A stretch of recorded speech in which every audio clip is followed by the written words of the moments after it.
नमस्कार दोस्तों, आज हम लोग जो हमारी एनटीपीसी की परीक्षा स्टार्ट हो गई है दिसंबर 15, 2020 से, इसके प्रथम सेट के सभी महत्वपूर्ण जो 50 जीके और जीएस के क्वेश्चन आए थे, उसमें से हमें 30 क्वेश्चन मिले हैं, सेम टू सेम पेपर के हैं।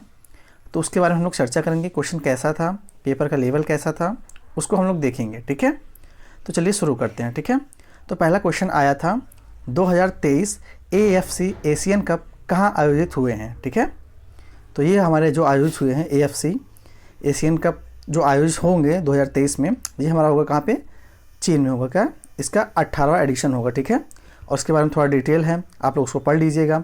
ठीक है, चलते हैं अगले क्वेश्चन की ओर, और जिसका फुल फॉर्म होता है AFC एशियन कप। ठीक है, इंटरनेशनल एसोसिएशन फुटबॉल टूर्नामेंट। ठीक है, ये होता है इसका फुल फॉर्म। ठीक है, अगला क्वेश्चन हम लोग देख लेते हैं। ठीक है, अगला क्वेश्चन था कठोर जल को मृदु बनाने के लिए किसका प्रयोग किया जाता है। ठीक है, ये क्वेश्चन था हमारा कि कठोर जल है तो उसको अगर हम लोग को सॉफ्ट बनाना है तो किसका प्रयोग करेंगे, तो उसमें हम लोग वॉशिंग सोडा का प्रयोग करते हैं। ठीक है, तो इसका फॉर्मूला हो जाएगा ऑप्शन ए, इसका सही हो जाएगा, सोडियम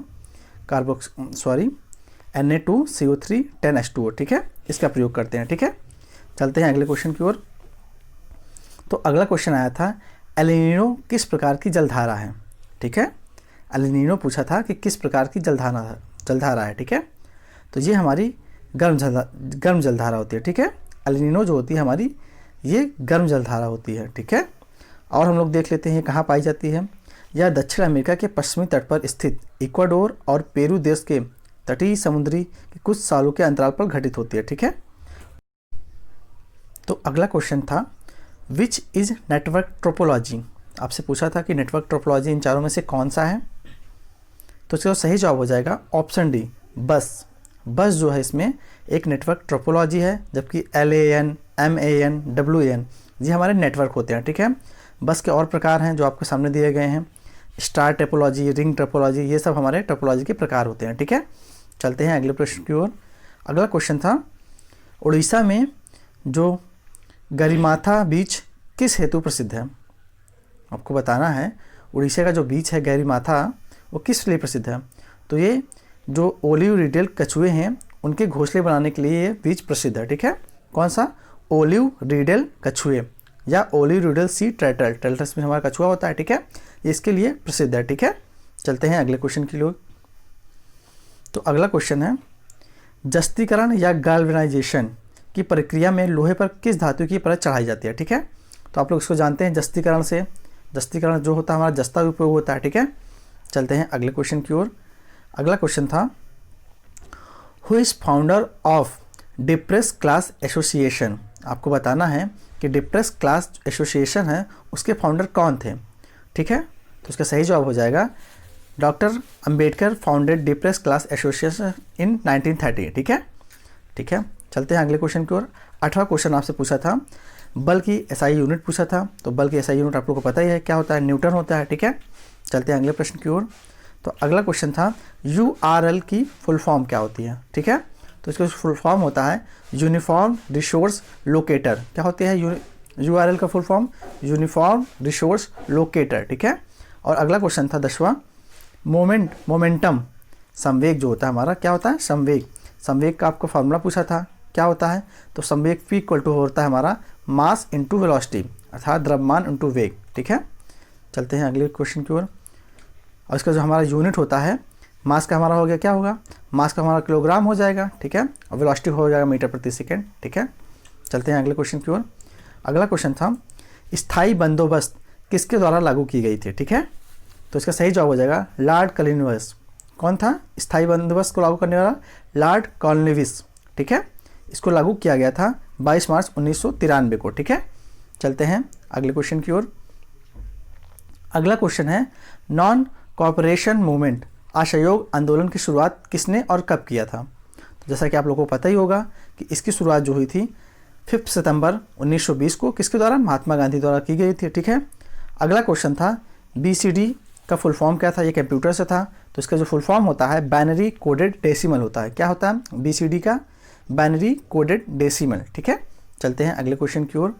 अगला क्वेश्चन था संवाद कौमुदी समाचार पत्र के संस्थापक कौन है, संपादक, सॉरी। क्वेश्चन था संवाद कौमुदी समाचार पत्र के संपादक कौन थे?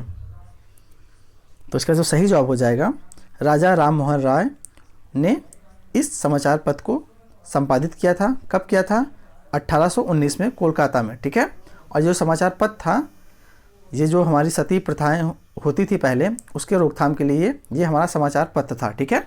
चलते हैं अगले प्रश्न की ओर। अगला क्वेश्चन था, कर्क रेखा से गुजरने वाले राज्यों को आपको बताना था।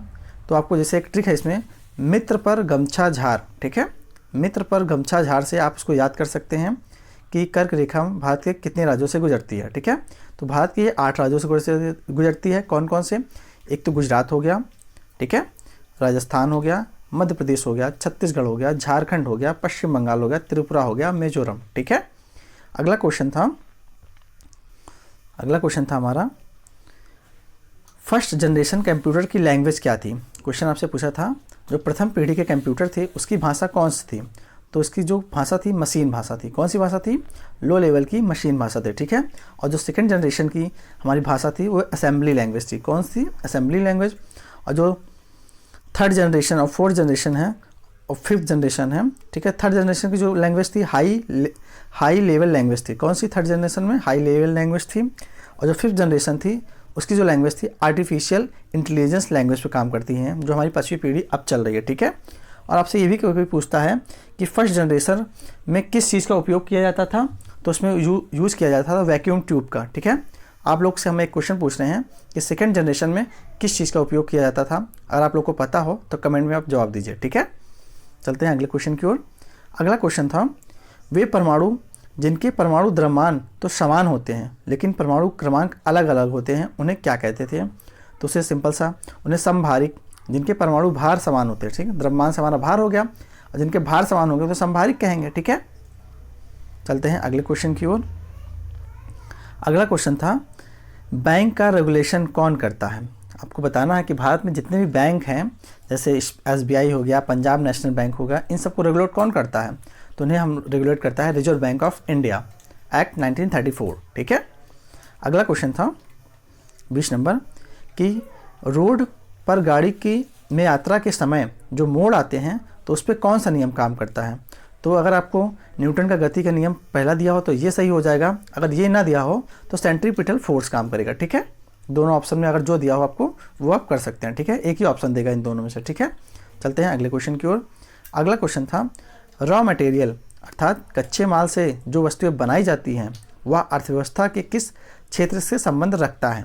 आपको बताना है जो वहाँ प्रथम क्षेत्र होता है अर्थव्यवस्था में, प्राइमरी सेक्टर, उसमें जो रॉ मटेरियल होता है, जो रॉ मटेरियल होता है हमारा, वो हमारा प्राइमरी सेक्टर में यूज़ होता है। कहाँ पे?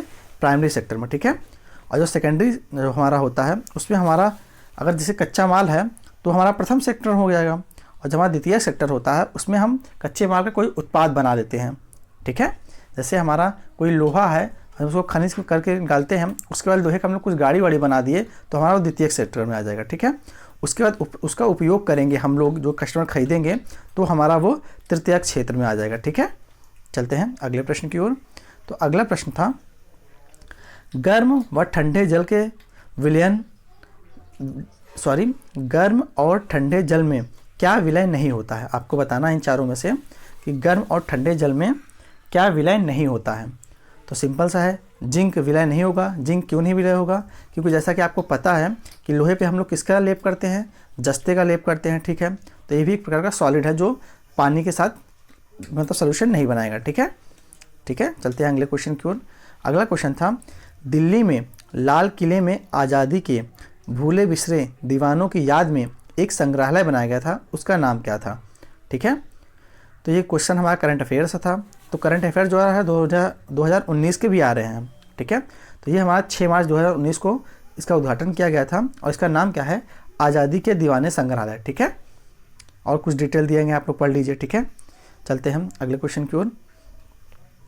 अगला क्वेश्चन है, कौन सी metro waste to energy power से चलने वाली भारत का प्रथम प्रोजेक्ट है? आपको बताना है कि भारत में कौन सी ऐसी मेट्रो है जो वेस्ट एनर्जी से चलने वाली प्रथम मेट्रो है। तो DMRC जो दिल्ली हमारी मेट्रो है, ये हमारी वेस्ट टू एनर्जी पर चलने वाली भारत की प्रथम मेट्रो प्रोजेक्ट है, ठीक है। अगला क्वेश्चन है कि किस रोग के टीके के लिए वैक्सीन नहीं लगाया जाता है? ठीक है। क्वेश्चन क्या है, किस रोग के टीके के लिए वैक्सीन नहीं लगाया जाता है? तो 4 ऑप्शन आपको दिए गए, मम्फस, मेसस, ट्यूबरक्लोसिस, एलिफेंट फुट।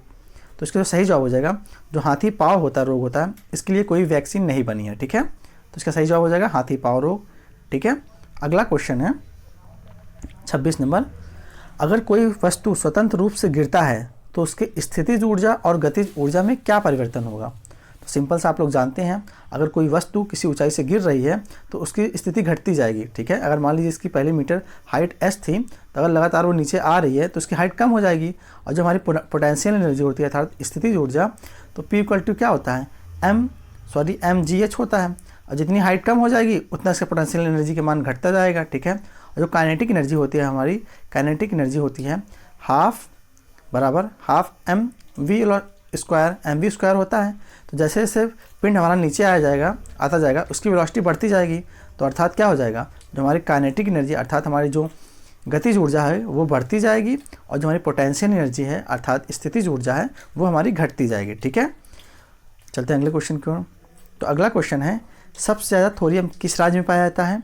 तो ये सब आप लोग करंट डाटा इसको याद कर लीजिए। इसका मैं एक वीडियो भी आप लोग को लिए बना दूंगा कि भारत में किस राज्य में क्या सबसे ज़्यादा पाया जाता है। इसका वीडियो मैं अभी शाम को डाल दूंगा आप लोग के लिए। ठीक है, तो इसका जो याद कर लीजिए आप लोग, भारत में थोरियम जो है सबसे ज़्यादा केरल राज्य में पाई जाती है। ठीक है, और सेकंड जो हमारा झारखंड में पाया जाता है। ठीक है, और यूरेनियम सबसे ज़्यादा कहाँ पाया जाता है? आंध्र प्रदेश में।